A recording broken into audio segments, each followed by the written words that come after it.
I don't usually wake up for noises. Living alone in a quiet neighborhood means you train your ears to ignore the creaks and groans of the house settling, the wind brushing the shutters, the occasional raccoon knocking over the trash can. But that night, I woke up instantly. I didn't bolt upright like they do in the movies. I just opened my eyes, no dream, no transition, just awake. 3 a.m. I stared at the glowing red digits on my alarm clock, confused. Then the sound repeated, distant but clear. Ding dong. The doorbell. I live in the middle of a dead-end street. My nearest neighbor is about a quarter-mile down the hill, and there are no kids in the area. So who the hell was ringing my doorbell at 3 in the morning? At first, I stayed in bed. Maybe it was a mistake. A drunk delivery guy. But then it rang again. Not a knock. A ring. Intentional. Not rushed. Polite. I threw off the covers and padded to the front door, my heart thudding hard, but not from fear. Not yet. I looked through the peephole. No one. I switched on the porch light. Still no one. I waited a few seconds before I opened the door. I know, that's when you're supposed to call the cops or check your cameras. But the quiet was so total, so unnatural, it felt like the silence was watching me back. I cracked the door open and looked down. There was a note on the doormat. Cream-colored paper, perfectly square. No envelope. It read, "You are awake. We can come in now." That's all. No signature. No explanation. And just as I was reading it, I realized. The porch light had gone out.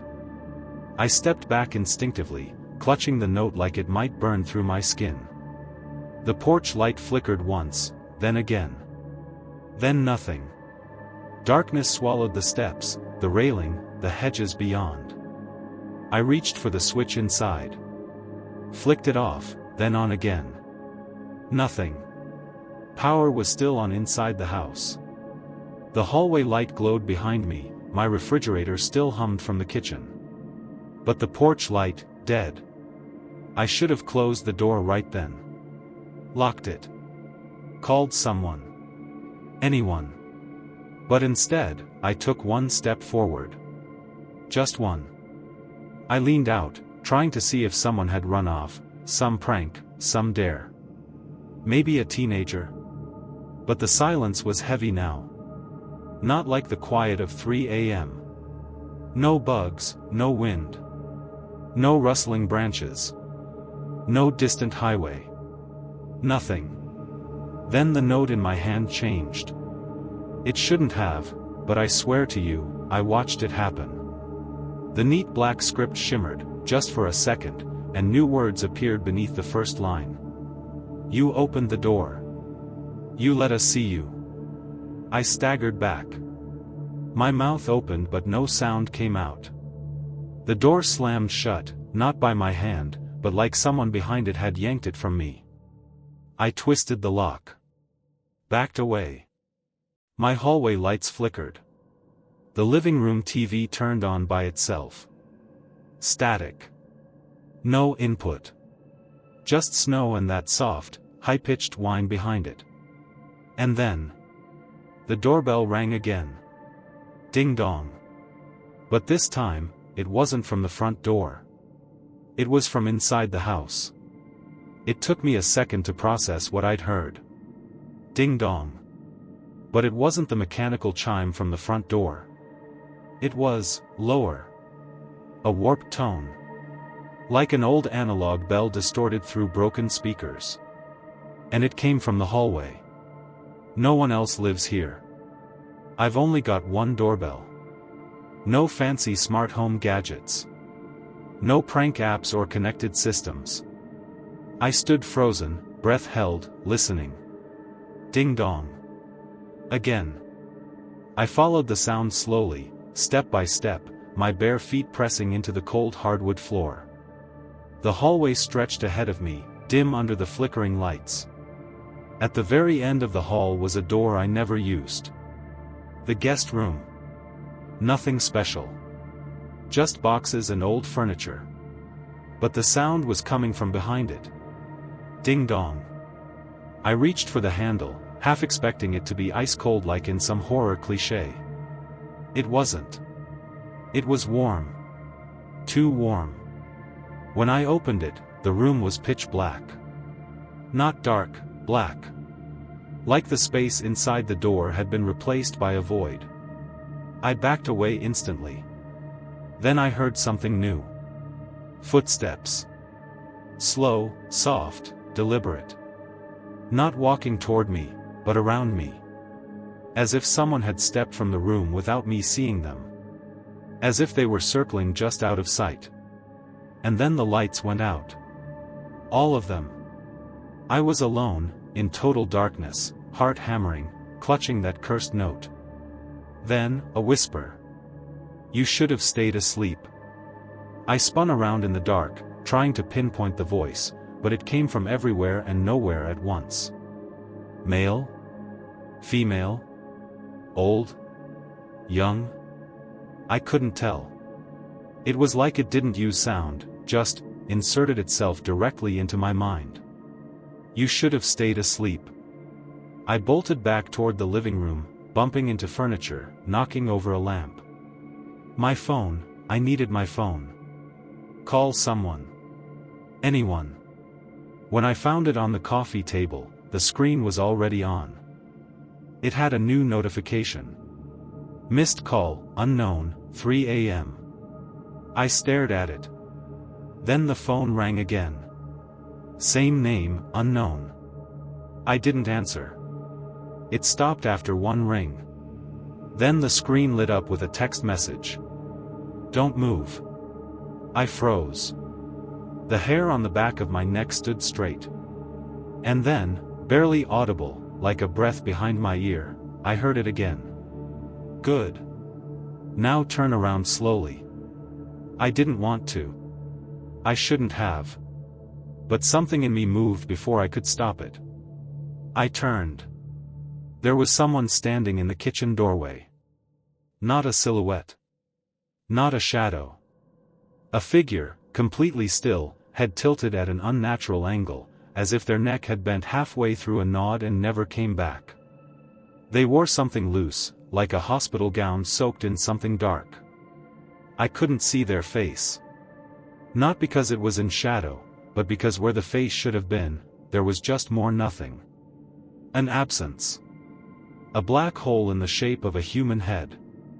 It raised one hand and pointed at me. Not accusing.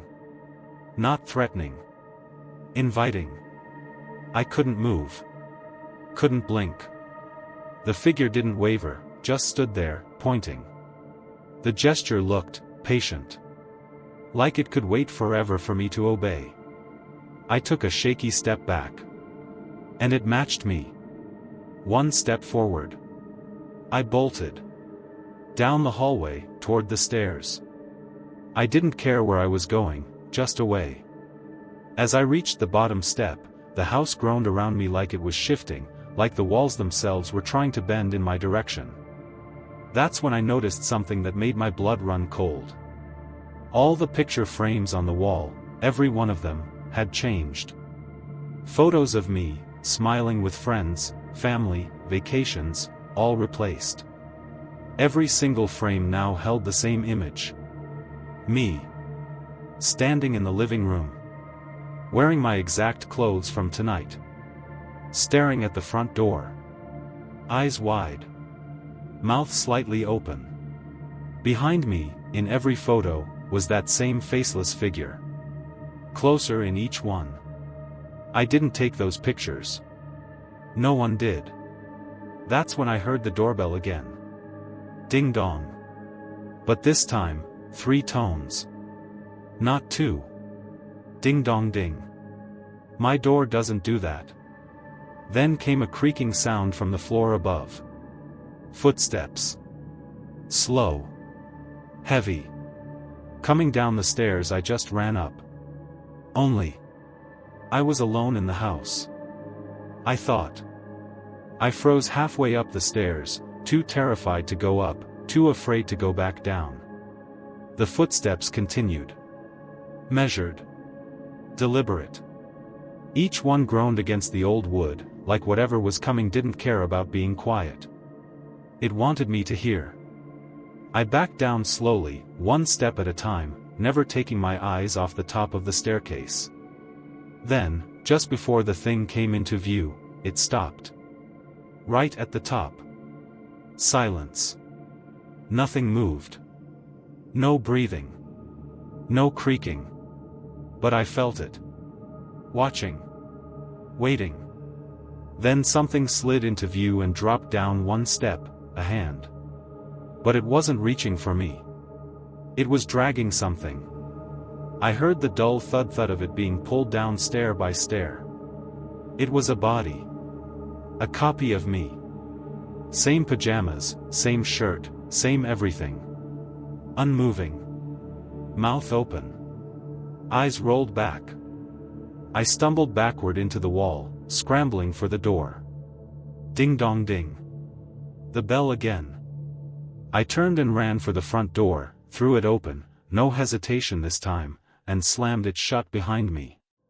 But I wasn't outside. I was back in my hallway. The same hallway. But longer. Too long. The walls now stretched far past where they should have ended. The hardwood under my feet pulsed, like something beneath was breathing. The hallway was lined with doors. Too many. None of which had ever existed before. And every one of them had a note pinned to it. Each one read the same message. You are awake. You are seen. You are next. I didn't want to read another word. I didn't want to touch the doorknobs or check what lay behind them. But I couldn't help it. There was something about the hallway, like it pulled at me. Like the air itself tugged at my arms, nudging me forward. The doors were all identical. Plain, wooden, painted a muted gray. Each one with that same note, handwritten in black ink, pinned dead center. You are awake. You are seen. You are next. I reached out to the first knob. Cold. Too cold. Like it had been waiting in winter.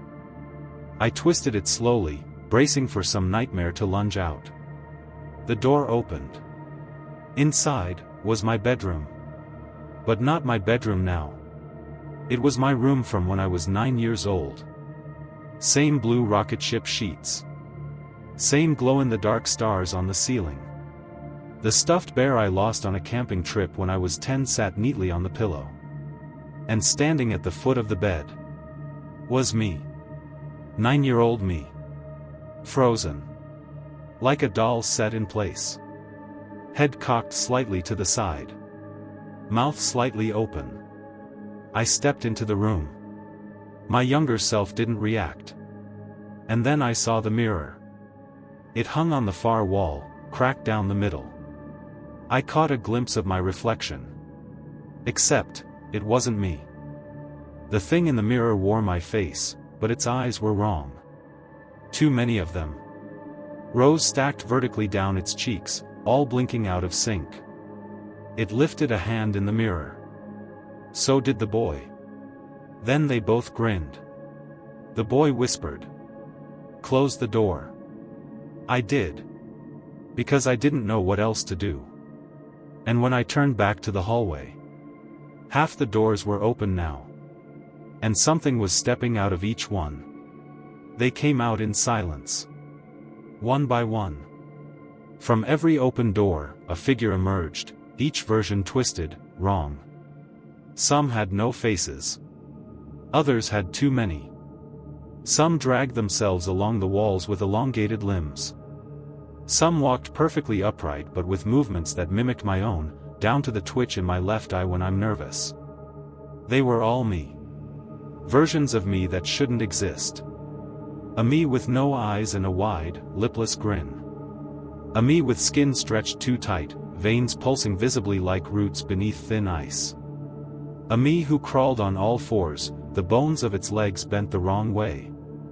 And worst of all, at the very back of the procession, was a version that looked almost normal. But its eyes never blinked. Not once. I didn't wait. I ran. I sprinted down the endless hallway, dodging closed doors, passing the open ones with glimpses of memories too painful to relive, my grandmother's funeral, my worst birthday, the night I broke someone's heart and left without saying goodbye. They all played out in those rooms. Echoes of guilt. I reached the end of the hall, or what I thought was the end, and slammed into another door. This one had no handle. Just a keyhole. Taped to the door was a fresh note. Still handwritten. Still that same ink. But this time, it said, "One of you has the key. Ask nicely." Behind me, I heard them catching up. Dozens of me's. All smiling. All waiting. I turned around slowly. They had stopped a few feet away, fanned out in a crescent like a warped welcoming committee. None of them spoke, but their eyes, all versions of mine, distorted in different ways, were fixed on me. I took a shaky step forward, raising my hands. "Okay," I said, voice cracking. "Which one of you has the key?" No response. The one with no mouth tilted its head. The crawling version giggled, a wet, insectal rasp from somewhere deep in its throat. The one with the too wide smile took a step forward and held out a closed fist. I hesitated. It nodded once. I approached carefully and held out my hand. "Please," I whispered. It opened its fingers. The key sat there, small, old, rusted. A jagged edge glinted under the hallway's dim light. But just as I reached for it, its hand snapped shut. Its grin widened. Then it spoke, with my voice. "Say the rest." "What rest?" I asked, heart hammering. The others began to whisper in unison, low, overlapping murmurs. "You are awake. You are seen. You are next." Then they added something new. "You are us now." I didn't know what it meant. Didn't want to.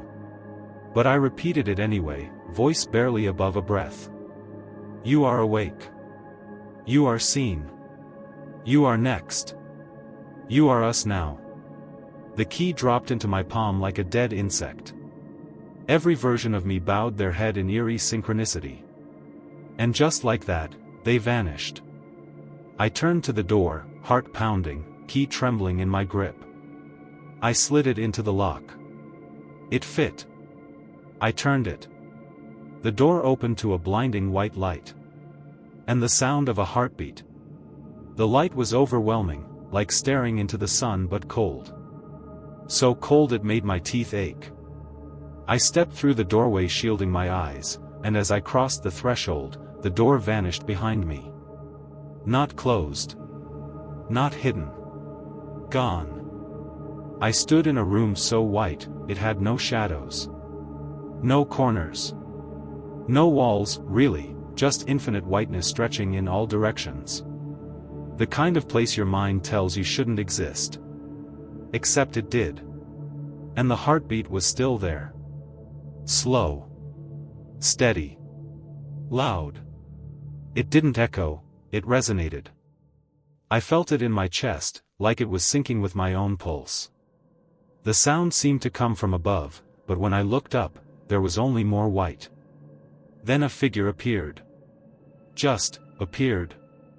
No footsteps, no entrance. 1 second I was alone, the next, it was standing 10 feet away. It was tall, impossibly thin, wearing a black suit that looked sewn from shadow. No face. Just a smooth stretch of blank skin where features should have been. But it spoke.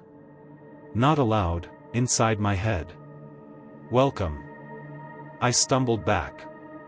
"What is this? What do you want?" "You opened the door." "I didn't mean to." "You answered." The heartbeat quickened. My vision shimmered. "What happens now?" I whispered. The figure tilted its head. You remember. Then the whiteness peeled away. Like paint washing down glass, it melted into something familiar, the street outside my house. But something was off. The houses were wrong. The trees were twisted, sagging. The sky was a shade I've never seen, gray laced with red veins. And across the street was another me. Standing still. Staring. Holding the same note. You are awake. We can come in now. The other me didn't move. He just stood there, mirroring everything about me. Same posture, same shirt, even the tiny scar on my chin from when I fell off my bike as a kid. The only difference was his eyes. They were black. No whites. No color. Just deep, empty voids. He raised his hand, same slow, deliberate motion I'd seen from the figure in the suit, and held up the note. You are awake. We can come in now. His lips didn't move. But the words echoed all around me. We can come in now. Something shifted behind me. I turned. There were more versions of me. 100. 1,000. All frozen mid-movement. Some looking up. Some looking down. Others standing in doorways, in windows, on sidewalks, across fields. Each one holding the same note. I turned back to the original doppelganger, heart racing, and shouted, "Why me?" He finally moved. Took one slow step forward. You answered, he said. We only need one. One what? He smiled, my smile, but wrong. Hollow. One door. One dreamer. One entry. The world around me warped, like film melting under heat. The sky darkened. That heartbeat returned, faster now. Louder. And then I realized. It wasn't a heartbeat. It was knocking. From inside my house. Thump thump. Thump thump. The sound grew sharper. More insistent. Like fists pounding through wood from the inside out. I blinked, and I was back in my living room. Not the twisted reflection. Not the white room. Home. Except, not quite. The walls were wrong. Too damp. Too dark. My couch was in the wrong place. The TV was on, but nothing played, just black screen and static hum. And the front door was rattling on its hinges. Thump thump thump. Each knock made the frame tremble. My phone buzzed on the coffee table. I picked it up with shaking hands. A single message, from my own number. Let us finish it. The door shuddered again. Then fell silent. No more knocking. No more anything. Just, breathless stillness. And then the door handle started to turn. Slow. Steady. They were letting themselves in. I backed into the hallway, heart racing. My mind screamed at me to wake up, to scream, to run, but I just kept retreating until my back hit the mirror near the stairs. Only, it didn't reflect me. It showed my living room, normal. Clean. Lit by soft morning sun. Empty. Then I saw it, my real reflection. On the other side of the mirror. Pounding on the glass. Eyes wide. Mute. I wasn't in my house anymore. I was trapped behind the reflection. And something else had taken my place. I screamed, but no sound came out. My hands pounded the glass, but it didn't budge. I watched as my reflection, the thing pretending to be me, stepped calmly toward the front door and opened it. It didn't hesitate. It welcomed them in. Figures entered, one after another, stepping into my house like guests arriving for a dinner party. Some looked like strangers, others like people I vaguely recognized from distant memories. Old classmates. Childhood neighbors. People I hadn't seen in decades, most of them long dead. They moved like puppets. Hollow smiles. Lifeless eyes.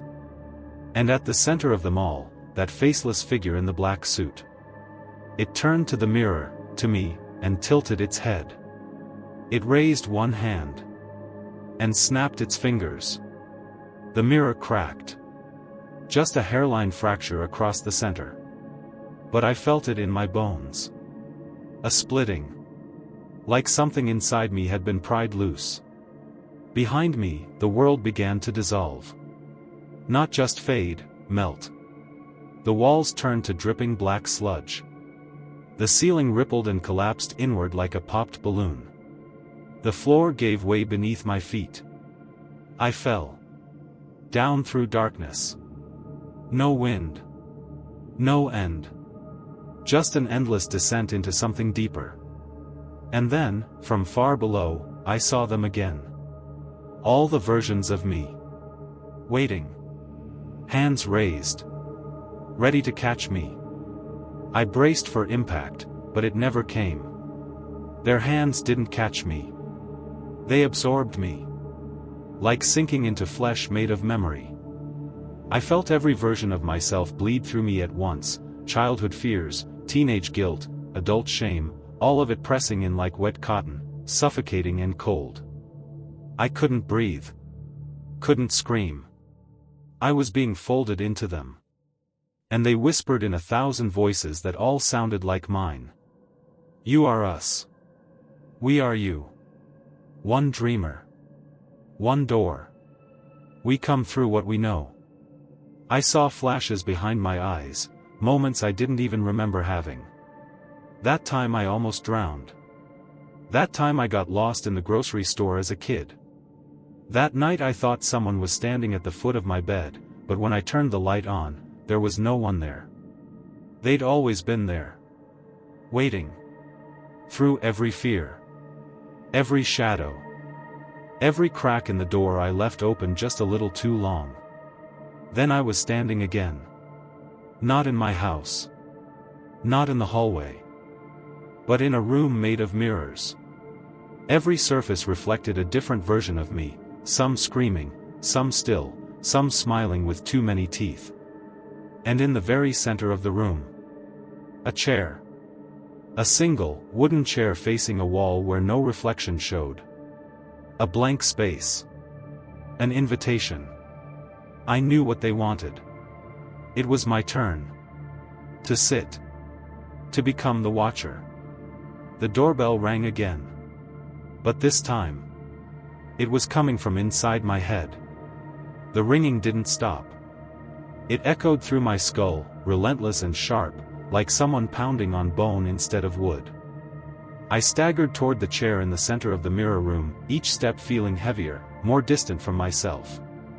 As I sat down, everything stopped. Silence. The mirrors around me darkened. One by one, they flickered back to life, not showing me, but others. Dozens. Hundreds. People sleeping. People reading. People staring out their windows late at night, unaware of the thing watching from the corner of their room. A girl scrolling her phone, not noticing the shadow reflected in her screen. A man brushing his teeth as something moved just behind the fogged bathroom mirror. And one screen showed my living room. But it wasn't empty anymore. That thing that had replaced me sat on the couch, wearing my face, smiling gently at a photo on the wall. It turned its head. And looked directly at the screen I was watching from. At me. It raised its hand. And held up a fresh note. Thank you. Then all the screens blinked out. Only one remained. A new one. A child. Sitting in their bed, eyes wide open. Staring into the darkness of their room, where something was moving just outside the closet door. My hands moved on their own. I leaned forward. And I watched. The end.